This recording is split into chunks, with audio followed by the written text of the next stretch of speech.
Hi, everyone. My name is Liana Maneese. This is for human sexuality and sex therapy, special topic sex toys for Antioch University, New England, 2019. Thank you all for deciding to watch this. If you are, so without further ado, let's learn about sex toys. Let's see. So this topic really could run wild in so many different directions. Sex toys are more than about pleasure, but about a larger systemic oppression, our attempts at freedom and liberation, manufacturing, and even hallucinogenic drugs. They tell a story of humanity that dates back as far as 30,000 years. 30,000 years. It's a really long time. So I was pretty surprised to hear that to learn that. Sex toys are symbolic. It's semiotics, really. They embody the potential for intimacy while simultaneously reminding us of our equal potential and thirst for violence and power. A reckoning of the human condition, and therefore sex really is everything. As we dive, albeit briefly, into the ugly history wrought with patriarchy to the future of queer liberation and pleasure as activism, there's a vast opportunity for critical thought, starting with our own desire. The following is some history, fun facts, and other considerations on such a great topic, sex toys. So I wanted to start with sort of an important reminder or precursor, prequel to what we're going to kind of dive into in a really short period of time. So talking about sex within the limits of lacking interdisciplinary perspectives is not an easy task.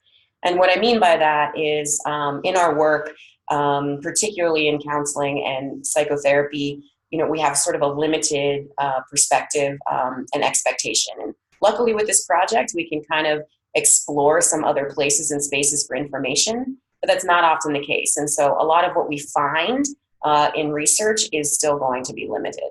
And so with that said, anything that has to do with the body is political, and everything political is personal. Therefore, everything really is everything. What I mean is that the presentation will only be as limited as we allow it, and believe me, this topic is expansive. I hope that although much of the curriculum, texts, and studies involving sex toys, or sex period, any ideas around sex period for that matter, is filled to the brim with oppression. And we have been embalmed in sort of compulsive heterosexuality, sexist, binary, heteronormative, cis, racist, sexist, misogynistic, homophobic, toxically masculine, transphobic, and ableist, and the list goes on, perspectives. So this is a really important thing for us to remember as we're, reading all of this information about here about sex toys, but really all of the other things that kind of come up around that. And so it's really important to really look even deeper into the things that we're reading and how limited even that information can be. I also, I might add that we have all internalized to some extent all of these things.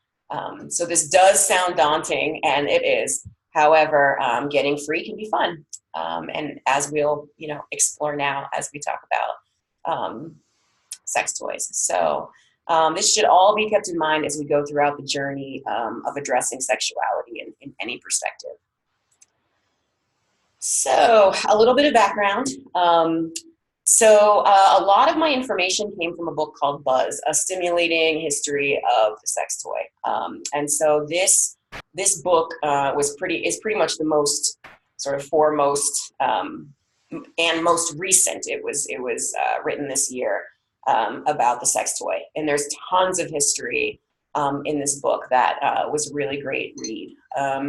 So about 30,000 years ago, our ancestors have been hunched over, carving 8-inch long penises out of slit stone. So this was a quote taken directly from the book. And if you can see here, there's also a photo of that sort of original dildo, the first one. And so there's a lot of arguments. So keep that in mind. There are people who are like, you know, it happened even before that, it happened a little after that. But this particular image is from 26 BC, and it was found in what we now know as Germany. Other sort of original dildos were made from ivory, bone, limestone, and sometimes even teeth. Later, about 500 BC, Olisbosis, I have no idea how to say that, and I'm not going to pretend I do. I put it in the dictionary and nothing came up. So you're free to interpret that however. But what it means is it's a wooden dildos that Greek women would use, and often their friends would sort of get together, and when their husbands had gone off to war and things like that or passed away, these devices, you know, these dildos and were, you know, sometimes made of wood or leather, and they were lubricated with olive oil, and that's how they were sort of originally using this sort of concept later that it was documented. As we move sort of forward into the late 1800s, Frank E. Young was a man who first invented, well, as we'll see a little later, that these things all existed in lots of cultures previous. But like I said, a lot of the information is limited, and I'm going to share some information later that dives a little deeper into different sort of cultural perspectives and situations. So a lot of these things already existed. So, but as we know them today in America, and what is documented as sort of that history, the traditional history of sex toys is that he developed the butt plug, or what he called the rectal dilator. It was about 4.5 inches long. And it was sort of like this cure-all. It was marketed as this cure-all to anything that you could imagine. And it was advertised in all kinds of respective journals too. And it's interesting because this is not something that was advertised to be sexual by any means. And this is sort of a trend, as we'll see moving forward, that things were marketed as sort of these like overall happiness, wellness, do-alls, when in fact they were sex toys. So for about 40 years, these Victorian butt plugs were sold across the United States before sort of kind of falling off in about 1938 because the FDA and Cosmetics Act banned them for false advertising. Pretty much because they weren't marketed as sex toys. They weren't marketed as something like that for obvious reasons, but we'll discuss that further. So they sort of fell off, got in a little trouble because they're just like, this doesn't do anything. You're telling people this is going to cure wrinkles. This is going, you know, it's just a sort of cure-all, and it's obviously not. Well, we'll see, I guess. And so they sort of cut off all of this from the general public at that point. So after Frank developed the butt plug or the rectal dilator, we move forward into the 20th century. And something that's really important to remember is that the American and European men, including physicians, up to this point, up until the 20th century, and this is so important, believed that women did not experience any sexual desire or pleasure at all. We are literally, up to this point, receptacles and baby makers. There's no conversations about sex needing to be an enjoyable experience at all whatsoever, at least as we see it in this sort of Eurocentric American space, as we're studying it in this case. So not surprisingly, these beliefs left an enormous amount of women super sexually frustrated. They complained to their doctors of anxiety, sleeplessness, irritability, feeling nervous, having fantasies, feelings of heaviness in the lower abdomen, or sort of like an aching as it was described, and wetness between the legs. This syndrome became known as hysteria, which came from the Greek word for uterus.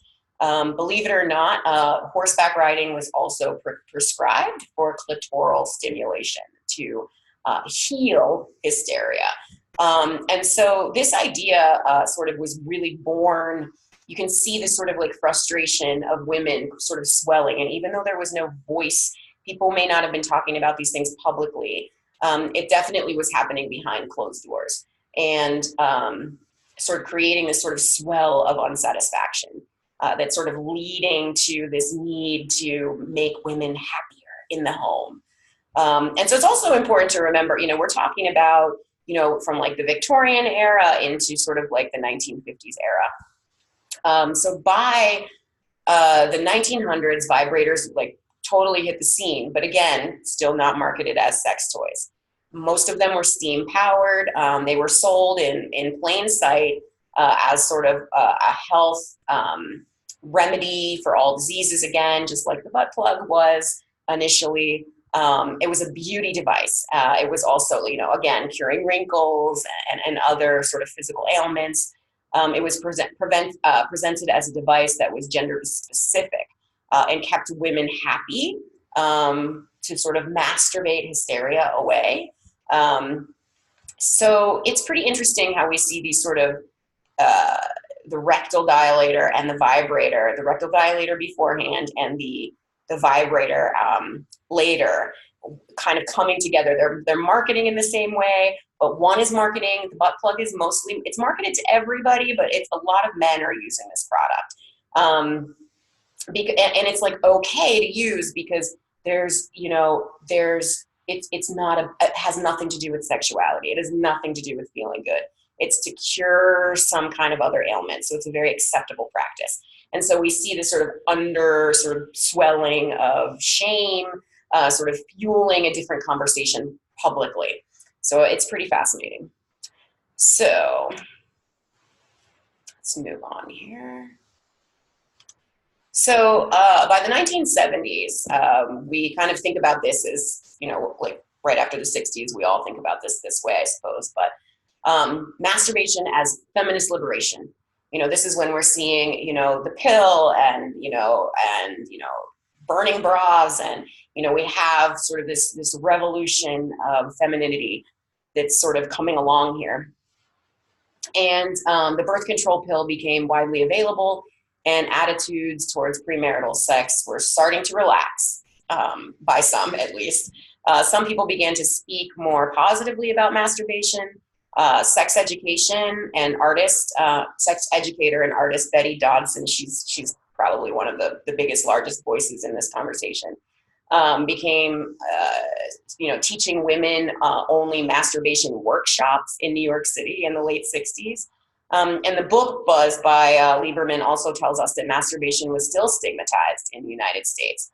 A 1974 study showed that 61% of women surveyed masturbated, but 25% of them said that they felt guilty, perverted, or feared going insane from doing it. So you want to talk about sort of like the internalization of the messages of what it means for women to be sexual. And anything other than and just to be clear, anything other than a white, cis, straight man is deviant, in this era. So everything else, it doesn't, any other identity, a toy, anything else except that very clear definition of manhood is completely unacceptable and completely deviant. So yeah, these women had really clearly internalized these messages. And it's important to remember that in some places it was criminal, and it still is criminal in some places in this country and on the books. I mean, if I remember correctly, when I was reading, it's still like on the books is illegal in Alabama and I think some places in Texas and other states. Some places just kind of have thrown it out. It's like one of those laws that's just kind of like, it's there, but it's never honored. But it is something that is still completely taboo. And like I said, in some cases, people can actually go to prison over it. So the obscene law, the obscene device law was introduced in Texas in 1973. And that prohibited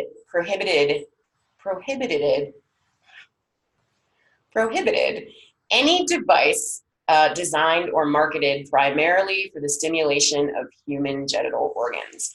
So if that was the sort of focus, it was out. It was like completely illegal, caught with it, selling it, anything like that. So today, vibrators and sex toys in general have not come as far as we think, in terms of technology in some ways, but in terms of the overall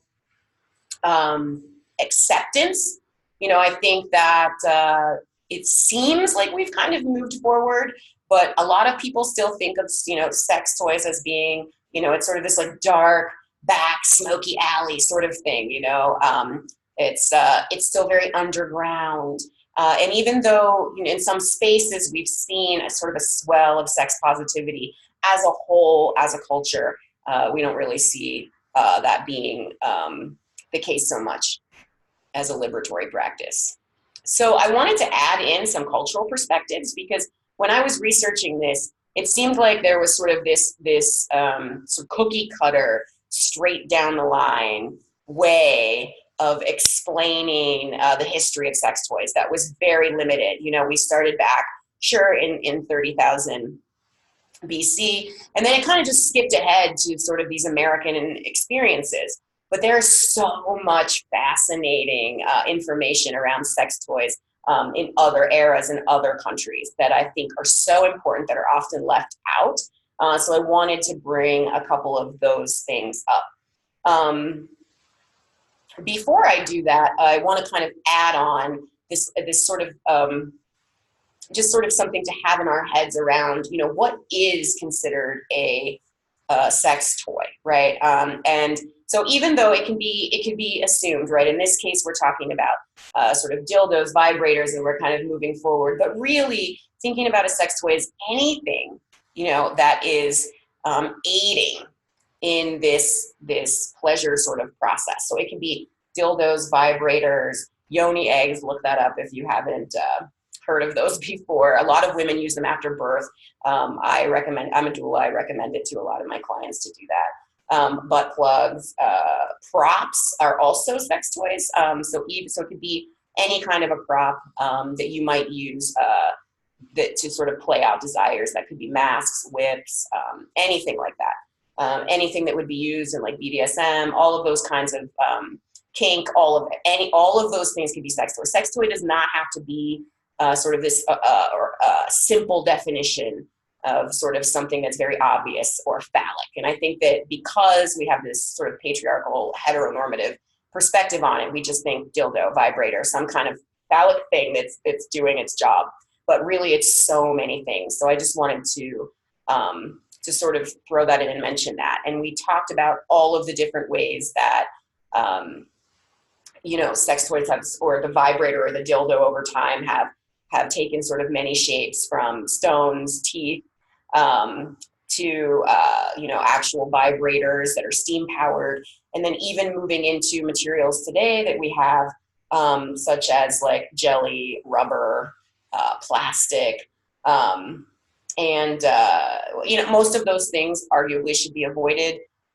They're considered pretty toxic, but also we have things made of silicone and other glass and metal materials. And so just keeping in mind, there's so much in sort of this evolution. But I wanted to sort of mention that before we throw back into these cultural perspectives, because I think this is really important. Because when we start to look at sort of the modern dildo sort of as we move forward, we start to see, as I dug a little bit further into some historical texts, that in actuality, the reality is that a lot of other cultures were doing some pretty radical stuff around sex toys before we think about it here in America. So to mention some of those things, much of the research and history is obviously, Eurocentric, culturally colonial American. So, these are some important points from a little bit of a more worldly perspective. And I would be remiss if I didn't mention the following. So penis rings, aka cock rings, is kind of how we know it now. So around 800 BC, the Chinese invented the first penis, aka cock rings. These were made of, believe it or not, goat eyelids And I kid you not, you can still purchase them right now on Amazon. Still totally a thing, which I was pretty amazed to find out, but not super surprised, but a little surprised. So so the eyelashes would sort of still harden around them. So keep in mind that when you buy them, it still looks like this. The results of a cock ring, whether you have it made out of a goat eyelid or now, of course, the same sort of material as mentioned before. It could be made of glass, it could be made of metal, it could be made of silicone, plastic. So all of those kinds of things it could still be made from. And the idea is that you have longer lasting erections, and it's supposedly more pleasurable for anybody who has a vagina as well. So I guess you'll have to try it out. But so cock rings, there's one. Something else to mention, Benoit balls. Benoit balls were first seen in Asia around the year 500 and were used to increase men's pleasure during intercourse. Soon enough, the balls were paired and used by women to help increase strength in their pelvic floor muscles. They're sort of a predecessor to the modern day Kegel exercises, which you might have heard of, where you sort of like, squeeze your pelvic floor in, or those muscles, and then sort of let them go. This was sort of something that would create that sensation without it being so much like conscious work. Yoni eggs can do the exact same thing, which are also really easily accessible to buy. So it's interesting because, again, we still do see most of the focus being on men's pleasure at this time. So keeping that in mind as we move forward. So the Kama Sutra, many people seem to be a fan of the Kama Sutra for lots of reasons, but it's also a place where we actually see this idea that women are acknowledged in the process of heteronormative sex, which we didn't typically see before. And we saw that because of the images that were left behind, sort of a manual for living, a sort of treatise on sex, and sort of moving to another sort of interesting fact. The Han Dynasty, China's Han Dynasty around 2006 BCE to 220 CE enjoyed a particularly rich relationship with their sex toys. Tomb excavations revealed that the dynasty's wealth and elites were particularly into their bespoke sort of bronze dildos and jade butt plugs. The bronze dildo was used similarly to dildos today, but the jade butt plug served a sort of much larger function. And so even though, a lot of the research we see again, that this idea that, Frank invented these, in the late 1800s, we see these things actually have existed for quite a long time. And some spaces will acknowledge that and some places don't. And so, you really have to make sure when you're sort of studying this topic to really dig. It's interesting too, because when people would die and they would find them in these tombs, they would have these jade butt plugs in their butts. They're sort of mummified in their mummified state, which is also fascinating. And so moving on to Japanese erotica, shunga was a genre of sex-obsessed Japanese woodblock prints popular in the 17th century to the 20th century. Please look these up. They're very graphic, but they're absolutely fascinating and beautiful and just very intense sort of experience to look through. So I highly recommend. You can find images of them online, but they can be also like bizarre, humorous, and they feature pretty much every sexual act you can possibly imagine, from graphic, full-blown orgies, the use of sex toys, and even octopus bestiality. So check out shunga. And so one scene that was featured in this shunga, and these are the models of calligraphy, shows two naked women applying sort of lubricant to a massive black strap-on dildo. And so this is important because when we think about like this era and we think about what we know about sex now, it's kind of clear in these images that these are sort of nothing new, and we're just kind of repeating these practices in different eras with different materials throughout time. And they were also regularly used by couples, which I think is also important to mention, is that this again, we have this often focus on heteronormative, sort of straight binary gender relationships, and there's so many different sort of ways that you see this play out in the Shunga. So it's really awesome to take the time out to look at. And there are also many examples of sort of carved ivory or wooden harigata, which there's an image right here, which is, it's like my partner said it was like a bento box of sex toys, which it is. It's pretty much, it's a beautiful, beautiful box, as most things that Japan brings us. It comes in something absolutely beautiful. And it has sort of all of these different examples of sex toys. So everything from these ideas of like different eggs, different, butt plugs. There's even this harigata, which is this here. Oh no. Which is, my mouse is like very sensitive on this computer. So, which is right here, which actually went over the shaft of the penis and gave it sort of this much girthier, longer, it's sort of like an addition. It's like an add-on. And then of course you have, your traditional, more traditional dildo. You have different versions of cock rings, and the list goes on. So, I mean, there really is just so much here. And I think that it's so fascinating how beautiful and sort of like valued that this sort of bento box of beautiful Japanese sex toys is sort of presented to us. So yeah, so all of this is important because, there really are so many different pieces to this puzzle. So many. There's things happening, again, all over the world that's, if you're not really paying attention, you're going to completely miss out on. And so a little bit of an overview. The history of sex toys is like Pandora's box. I want to reiterate that this is all very simplified to encourage everyone to also do some of their own research.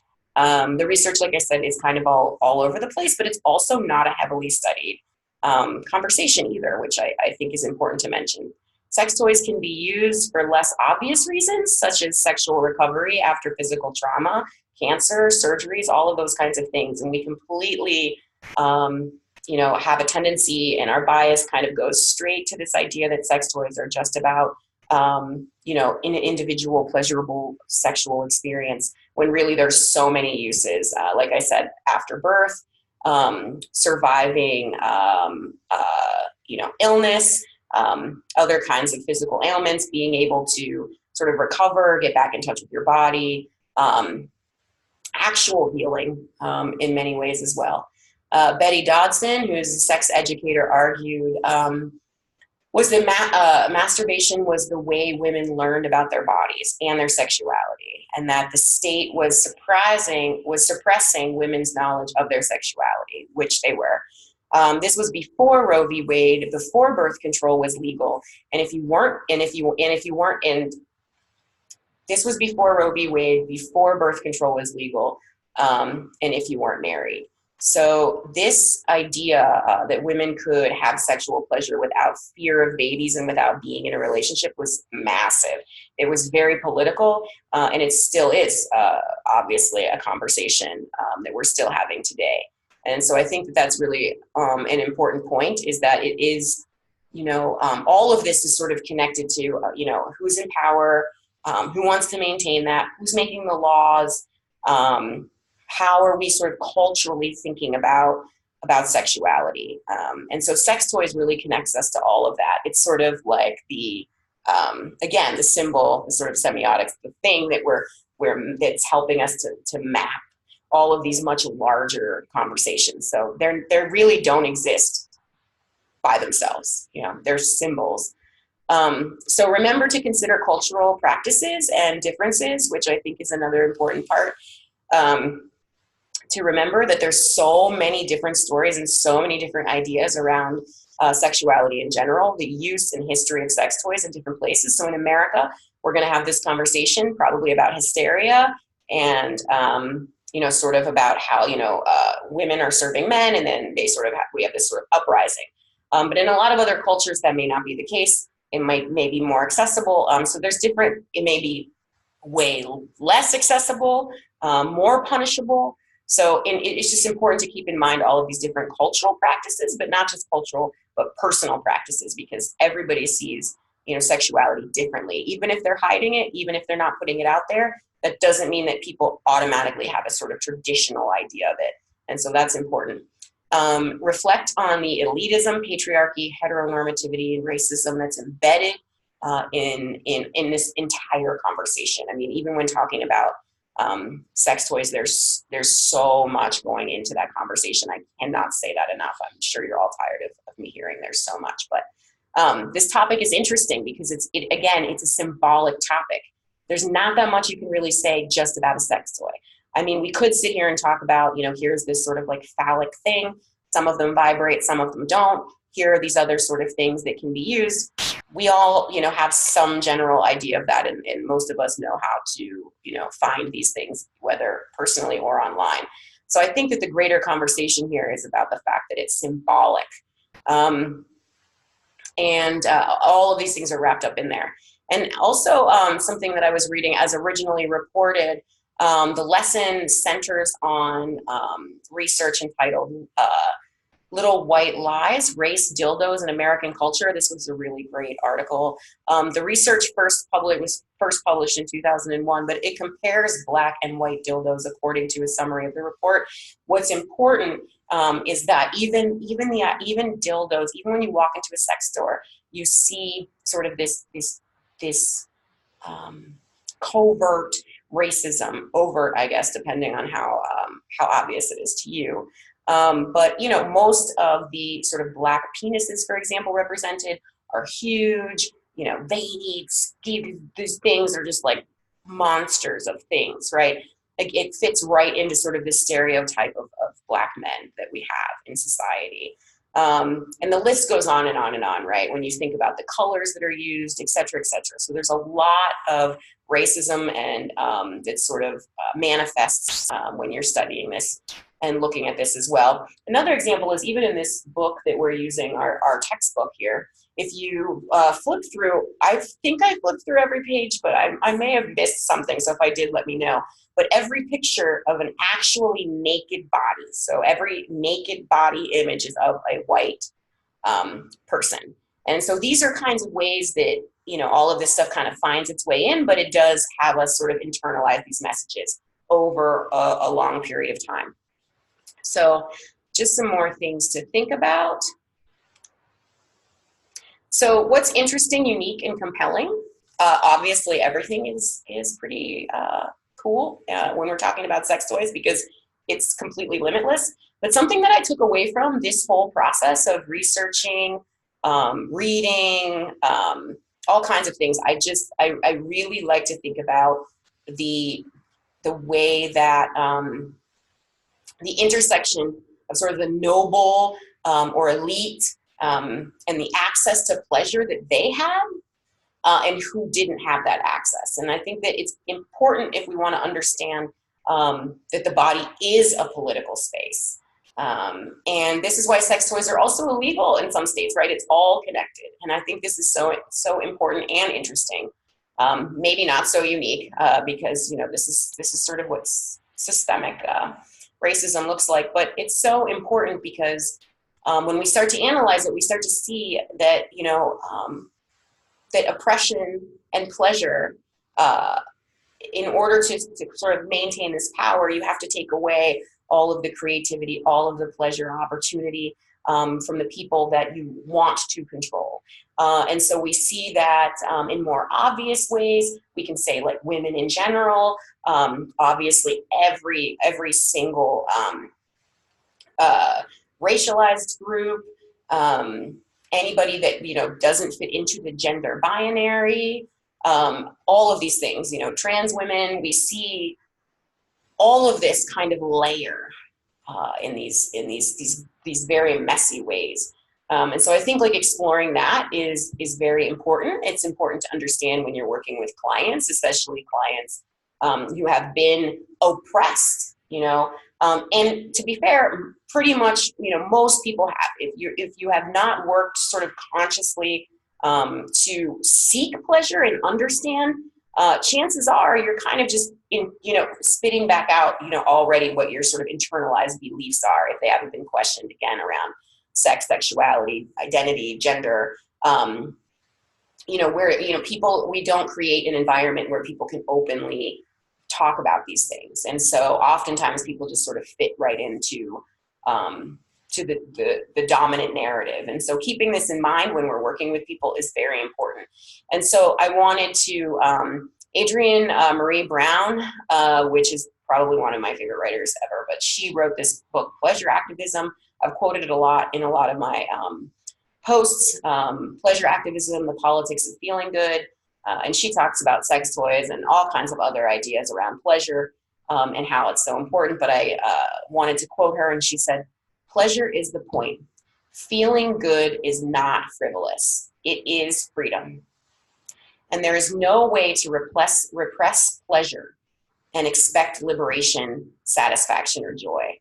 And so you can really see in her thought process that if we don't want to be oppressed, we have to find this pleasure.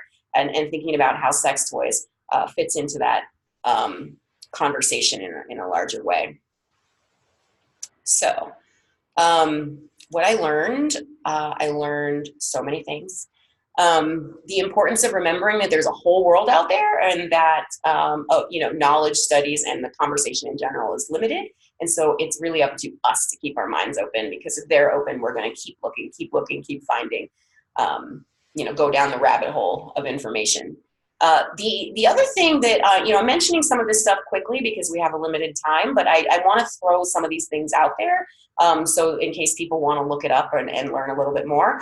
But the importance of manufacturing and sex toy safety regulations. A lot of, just like most of what consumer products in America, or the world for that matter, there's not really a lot of oversight in sex toys at all. And so people can put all kinds of toxic ingredients into these products that, you know, you're literally going to put right directly into your body, in your bloodstream. So it's important to remember that, and to kind of stay safe with that. If you use like metal, glass products, you're pretty much going to be in the clear as long as you keep them clean, and silicone after that. Those in power, the other thing that I was thinking about is those in power control the narrative, hence white heteronormative perspectives that honor a gender binary. So that's kind of where we're sitting in most of this. That's where our conversation is pretty much limited, unless we're kind of going out, having a broader conversation, in which case we would call that, you know, being radical. Even though that's, you know, the idea is that we're moving this idea of like radical sexuality. Pleasure, talking about pleasure is so radical. And so we need to kind of normalize that. And part of that is having these kinds of conversations that we're having right now. Some other pieces is that we must continue to have deeper and more reflective conversations about how we've internalized messages about our identities, sexual or otherwise. So really doing that, self-reflection. We must deeply interrogate our own desires. Many of us have had very limited talk, experience, exposure, education on sex and sexuality, that we often sort of follow suit without exploring it ourselves. And that means, you know, it's okay to bust out that mirror in your room, know your body, look at your body, and explore that conversation with yourself, before anybody else is sort of coming around, or simultaneously, but very important. And the case, there's also something that's also kind of fascinating, that is that the case for the term sex toys is also kind of moving away from our normal conversation. It's said that we shouldn't flit around the topic of sex or anything that involves sex-related items. And having a great sex life means being able to communicate things in sex-positive ways, as opposed to hiding behind euphemisms, says Polly Rodriguez, who's the CEO of Unbound, which is an erotic subscription service. She calls them sexual lifestyle products. But really her point is just like, you know, hey, sex toys, like we're infantilizing this. It's weird. It's like taboo. It's like, oh my God, this little fun thing. It's a novelty. And she's like, no, we just need to be adults about it now. And we need to start moving into that acceptance. And so that's another thought that is sort of important. Before I move on to clinical implications, I also wanted to mention that I just remembered that I had mentioned hallucinogenics early on. And so this is sort of, it's not super important, so I don't necessarily need to include it in the actual presentation, but I think that I'm just going to throw it in there, and you can look it up if you want. But you know, many years ago, and even in indigenous eras, even beforehand, we have been using sort of our anal and vaginal pathways to utilize plants and hallucinogenics and all of those sort of things. In fact, if my memory serves me correctly, the idea of like the witch's broomstick, that was kind of like the thing. It was like this carrier of hallucinogenic drugs in that way. So this is sort of very fascinating information too, that is again, really worth exploring, should you feel so called to. So it's important to remember too, that, understanding that hallucinogenic drugs, among other things, can be absorbed faster through the vagina, through the anal canal, all of these things. That's also a sex toy. I mean, if we're taking hallucinogenic drugs, whether it's that way or not, that's also sort of this aid in intimacy. And so I think it's really important to sort of, again, broaden our idea of what sex toys are, what this means, and what are they doing, and all of the ways that they exist in how we attempt to find intimacy for ourselves and with others. So clinical implications. So for clinical implications, I just really wanted to address just some stuff to keep in mind as we work with different clients.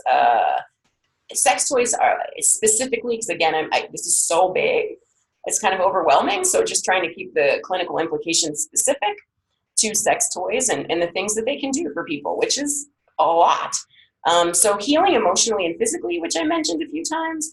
It promotes blood flow, especially good, after giving birth or any kind of other sort of surgery, and just kind of getting, back in touch with the body. It can help with insomnia, bonding with your partner, anxiety, fear, all of those things. It can bring you back down. People have been using masturbation for that reason for quite a long time. I also want to talk about PWD, persons with disabilities, people with disabilities. This is a really important conversation that people don't have much as well. Toys are very important. And again, I say toys, whatever we want to call them now, becoming adults. Let's come up with a word. But this is really important because,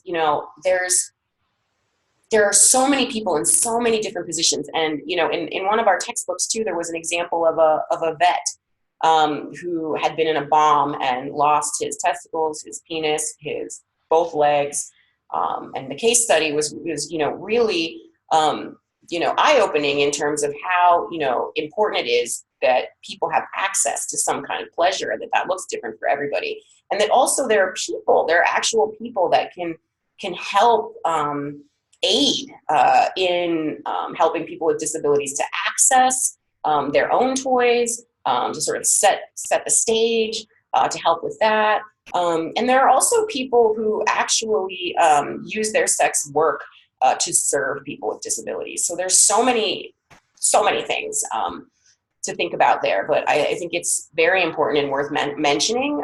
And we have to remember that people with disabilities, all different kinds of disabilities, still seek pleasure and happiness and, and relationships and intimacy and all of the same things. And oftentimes we just assume that that's not the case. It helps people with agency, intimacy, pleasure, consent, building their own sort of self-love, and it's a way to self-soothe when we're feeling, whether it's like anxious or just bored. Props. I mentioned that earlier, but I just wanted to drive it home again. Props are important, whips, masks, etc. I mean, whatever it is. The imagination and sort of desire exploration is really important. So there's not really like limits, there's all of these different things, whether it's like, oh, I'm exploring with a hallucinogenic drug, I'm using props, I'm using whatever, multiple things used together, it doesn't matter, but we need to broaden our idea of this idea of what's aiding us, what's a sexual sort of aid in our process. Mindfulness practice, and being present. So those are two really important things that I think that many uses of sex toys allow for people to be very present, for people to be very mindful. And so you can't go wrong with that. It's an anti-oppression practice. So we're actually practicing social justice, practicing anti-oppression when we're using sex toys, or even thinking about them, or reading about them, or anything where we're just like conscious of our own pleasure. We are doing something anti-oppressive, and that's huge. So that's a massive sort of clinical implication to consider. Sexual health, the more familiar you are with your own body, the chances are you're going to understand if something's wrong as well. And so it can often be a way to know, hey, maybe I need to go to the doctors, maybe I need to get something checked out, because you're paying attention and you're in tune to yourself. And the final thing is really just pleasure is a good enough reason. It really is. It is a good enough reason on its own to enjoy sex toys. And so I hope that you enjoyed this presentation. I know that it feels kind of like all over the place, but it really is kind of all over the place. I thought it would be a little boring if we just kind of went down, this is a dildo, this is a vibrator, all of those things, and really kind of just broaden the conversation, which I think is a little more interesting and allowed for a little bit more material. So thanks so much for sticking with me, and I hope you have a super great day or evening or whatever it is, wherever you are. Take care. Thanks.